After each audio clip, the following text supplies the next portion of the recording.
রাস্তায় খতম খাইছে।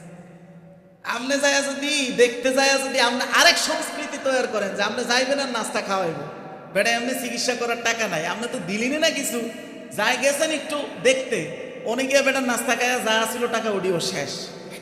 এইটা আপনাদের সমাজে কি আছে আছে জানি না, জানেন এত নির্লজ্জ ঘটনা দেখছি, এটা দেখছি ইন্টারনেটে আর কি, মানে ফেসবুক ইউটিউবে কোনো একটাতে দেখছি।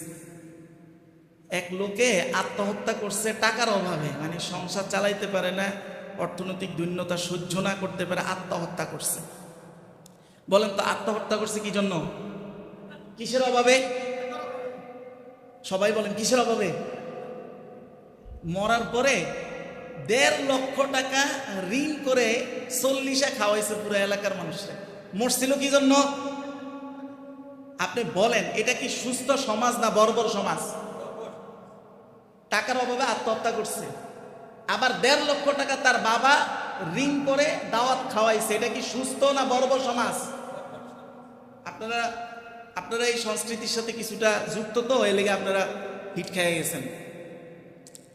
আপনি মৃত ব্যক্তির নামে খাওয়াবেন, এটা কি কোনো ফরজ, ওয়াজিব, সুন্নত না ঐচ্ছিক?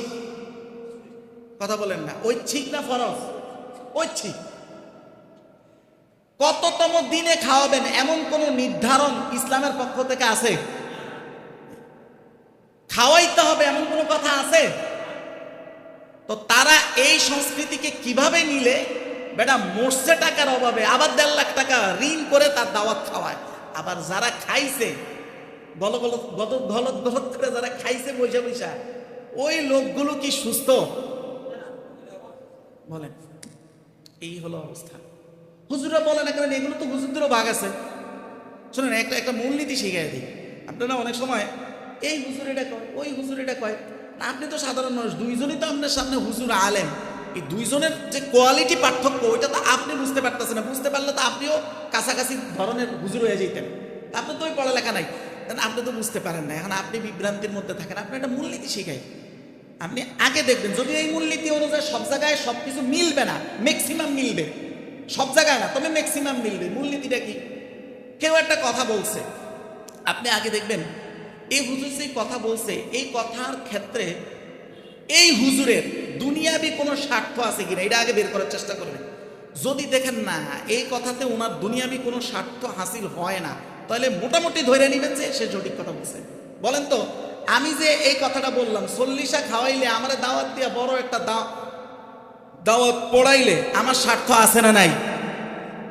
যদি আমি কই না এটা এইভাবে না, এটি কোনো ঐচ্ছিক, পড়াইলেন না পড়াইলে কোনো দিন তারিখ কোনো কিছু নির্ধারণ না, আপনি পড়াইলেন না, যদি না পড়ান আমার কোনো দুনিয়াবি স্বার্থ আসেনি, তাহলে আমি কেন বলবো আপনাকে? দুনিয়াবি যদি স্বার্থ নাই থাকে, তাহলে আমি ভুল কথাটা, একটা ভুল মেসেজ আপনাকে কেন দিব? আপনি তো আগে আমার কারণ কি, মোটিভ কি, এটা তো বের করতে হবে যে আমি কোন কারণে আপনাকে বলবো। যদি দেখেন যে না এই কথায় আসলে হুজুরের দুনিয়াবি কোনো স্বার্থ নাই, বের করা যাচ্ছে না, তাহলে মোটামুটি ধরে নেবেন যে এই কথা সঠিক। যদি আপনি কোরআন হাদিস জানেন না, এটা একটা মূলনীতি শিখাইলাম, আগে বের করবেন। একজনে বলছে এটা এইভাবে হবে, আর একজন বলছে হবে না, দুইজনেরটাই খেয়াল করেন।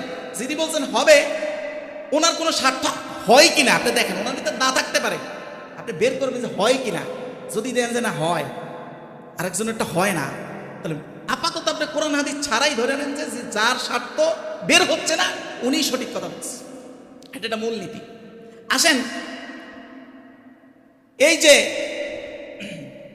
আপনি তাকে রুগীকে দেখতে গেলেন, ওখানে গিয়ে যদি আবার নাস্তা খাওয়ার সংস্কৃতি চালু করে দেন, তাহলে এটা আরেক বর্বর সংস্কৃতি তৈরি হয়ে গেল।